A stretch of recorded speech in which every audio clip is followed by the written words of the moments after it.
నమస్తే, welcome to four sides TV. నేను అంజలి. విదేశీ ఉద్యోగులకు అమెరికా గడ్డపై ఛాన్స్ లేదు, H1B వీసాలు ఇచ్చేది లేదు, ఉద్యోగాలన్నీ అమెరికన్లకే అంటూ ఇటీవల రెచ్చిపోయిన డొనాల్డ్ ట్రంప్ ఎట్టకేలకు యూటర్న్ తీసుకున్నారు. H1B వీసాలు ఇస్తామని, ప్రపంచంలోని ప్రతిభావంతులను వేలాది మందిని అమెరికాకు ఆహ్వానిస్తామని, వారి నైపుణ్యాన్ని అమెరికన్లకు నేర్పిస్తామని యుఎస్ ప్రెసిడెంట్ అంటున్నారు. ఇంతలో ఎంత మార్పు అని సంబరపడుతున్నారా? ట్రంప్ యూటర్న్ వెనుక స్వదేశీ గానాన్ని వినిపించడం విశేషం.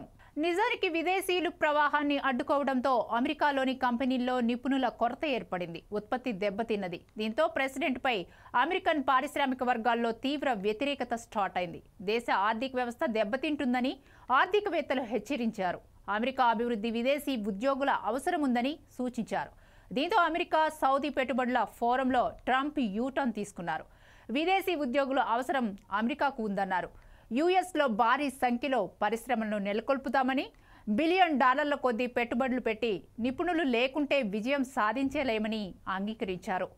అందుకే ఆ కంపెనీల్లో ప్రతిభావంతులైన విదేశీయులను తీసుకుంటామని, వాళ్లను ఆహ్వానించకుంటే తాము విజయం సాధించలేమని అంగీకరించారు. వాళ్లు అమెరికన్లకు నైపుణ్యం నేర్పించిన తర్వాత వాళ్ళకి చెక్ పెడతామని వివరించారు. ఎప్పుడు ఎలా ఉంటారో తెలియని ట్రంప్లో ఎంతలో ఎంత మార్పు అని ప్రపంచం ముక్కును వేలేసుకుంటోంది.